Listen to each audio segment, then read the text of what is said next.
How's everyone doing today? It's your boy JG Domination, and we are back with the NFL Superlatives list.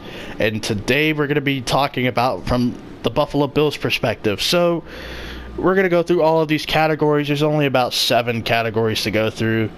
So let's just go ahead and get into it. So for me, in my opinion, the best player is going to be Tre'Davious White. I know a lot of people were expecting me to say Jerry Hughes or Lorenzo Alexander, or even Micah Hyde, but to be honest, it's Tre'Davious White. He has come in as one of the best young corners in football. I said this about William Jackson for the Breakout Player nomination for Superlative, but I feel like it's going to be, Tre'Davious White is just the best player on this team. Really good corner. He's just come in and immediately made an impact for this Bills defense. Number 1 in pass defense last year in terms of yardage. They barely allowed, under 200 yards per game. So that's a lockdown unit. Now let's go to the best new addition. This is a team that made a lot of additions, but I am going to go with Mitch Morse. Center is probably the most underrated position on the offensive line. Everyone talks about having a good left tackle, having a good right tackle to protect your strong side, even the guard play. But the center position is the most underrated position. If you don't have a good center, then you're going to get dominated on in the trenches. Mitch Morse, for Kansas City to lose him, that's a huge loss. But one man's trash is another man's treasure, and the Buffalo Bills are definitely cherishing this fine piece of treasure right here. Not calling him fine, so don't take that out of context, weirdos, but we're calling him a very good center.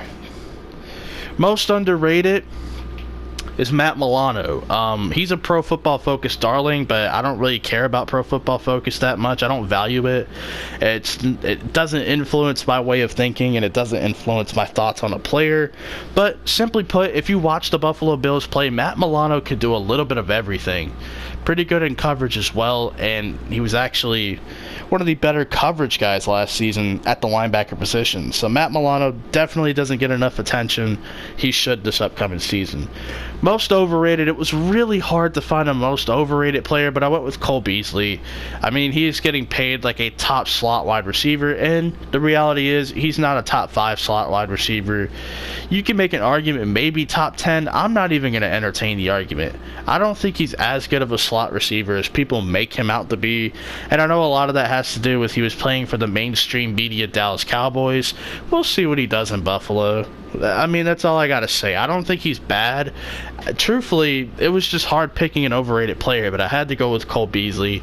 Just an easy target. I don't know why. For Breakout Player, I am going to go with Josh Allen. As much shit as I've talked on Josh Allen, calling him a tight end and all that, he did show some promise last year as a quarterback. He's very athletic. Of course, he has the strong arm, but he has to improve his accuracy.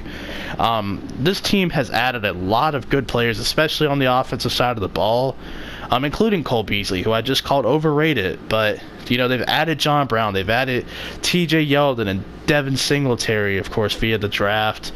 Dawson Knox, Tyler Kroft, Quentin Spade, Mitchell Morris as a center. I mean, this team has added a lot of help for Josh Allen. He has the tools, the physical makeup to be a good quarterback. He just has to improve the accuracy and put it all together, and I think this year he could possibly do that. Prove it year, I went with LaShawn McCoy. This backfield is starting to get crowded. Frank Gore isn't really much of a competition for him because he is a little bit on the older side, but he's a very good player, obviously. TJ Yeldon just got a new contract. I believe he's on like a 2 or 3 year deal with this team.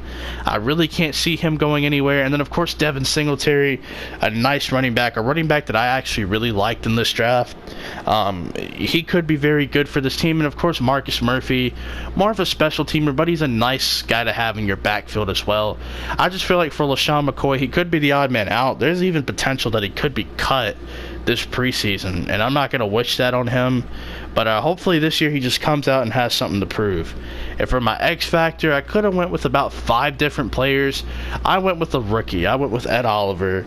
To me, if he can impact the pass rush from the interior, this Buffalo team is going to be that much more deadly. I mean, they'll be able to create more turnovers.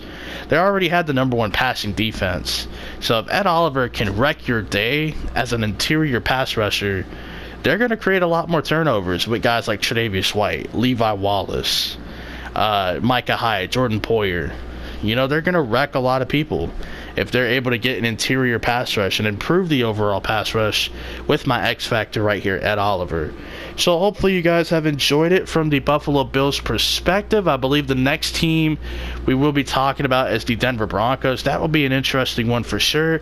Hopefully you guys have enjoyed. Leave your feedback down below, and peace.